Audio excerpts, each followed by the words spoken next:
23-year-old Neha Hiremath was stabbed to death in her college campus in Karnataka's Hubballi by her former classmate. The horrific incident was caught on CCTV cameras. None of the eyewitnesses came forward to help her. She was declared dead by the doctors when she was taken to the hospital. This horrific killing soon became a poll issue. On one hand, it was an opportunity to speak about crimes against women and how to deal with it, but this was lost in the clamor that followed.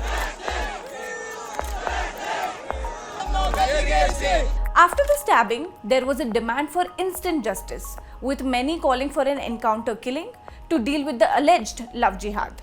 Many even demanded an encounter law. Is that a valid demand?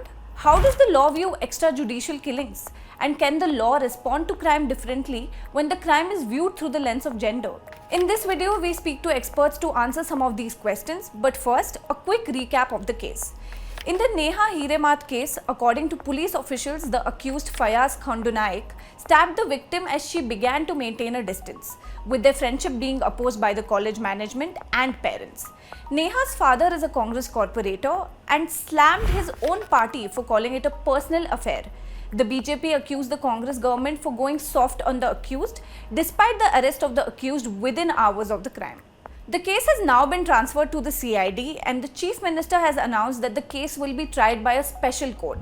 Amid the communalization and politicization of the issue, one more question arises. What sort of access do students like Neha have to mechanisms preventing sexual harassment at educational institutes? Schools, colleges, and the unorganized sector, there's much more work to be done in terms of ensuring that the POSH Act is being applied as it should.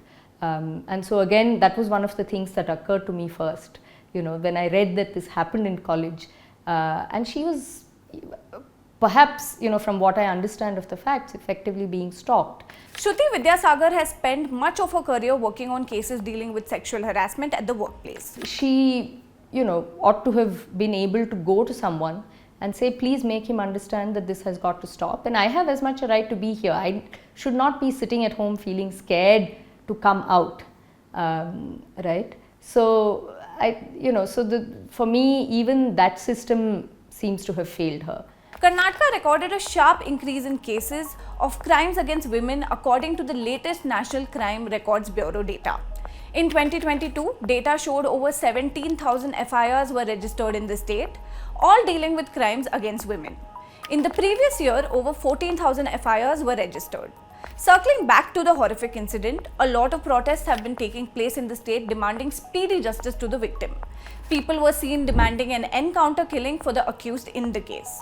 Encounter killings or extrajudicial killings, which were once met by shock and subject to scrutiny, have started gaining a larger acceptance. The overwhelming response seems to suggest that it is a stand-in for instant justice, but under the cover of institutional backing. Encounter killings, first of all, is a very colloquial term used for custodial deaths. That is, deaths that happen when an accused is in the custody of the police, right? So, as such, there is no law like a codified legislation which talks about encounter killings, but there are various provisions of the law of the IPC, CRPC and etc. which make it very clear that it is not legal, except when it is done in self-defense by the police. This report by Scroll shows that encounter killings across the country have shot up by 69.5% in 2021 and 2022. India has registered 813 cases of encounter killings in the last 6 years. The report also indicates that there was a decline in the cases during COVID, but a sharp increase after. The highest number of killings took place in Chhattisgarh, followed by Uttar Pradesh. The 2020 killing of Vikas had made headlines. In August 2023, the Supreme Court pulled up the Uttar Pradesh government and sought a comprehensive affidavit from the state of Uttar Pradesh on the progress of investigation, prosecution into the police encounter killings which have allegedly taken place in the state since 2017.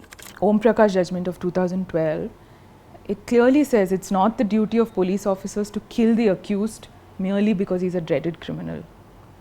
So that itself, Supreme Court has time and again taken note of this, that rule of law has to be supreme, fair trial has to be supreme.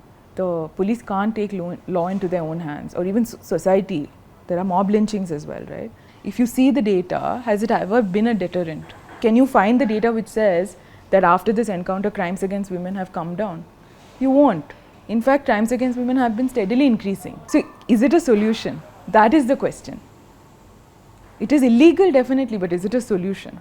Crime and in specific crime against women is horrific and must be condemned in the strongest terms. But the communalization and the politicization of the Neha Hiremath case has diverted attention away from the crime. The very fact that we have cries for encounter killings means that people have lost faith in fair trial and rule of law, right? And there is somewhere, there has been a breakdown. But without a fair trial, there can be no justice. Because this is not justice. So there are no quick fixes to this. There has to be like a fundamental, like a sea change in understanding about justice and our justice system, and how these things can be reformed one by one. The law to deal with crime exists, and the law enforcement agencies must be allowed to do their job. Send us your comments, subscribe to Deccan Herald YouTube channel, and log on to deccanherald.com for all the latest news.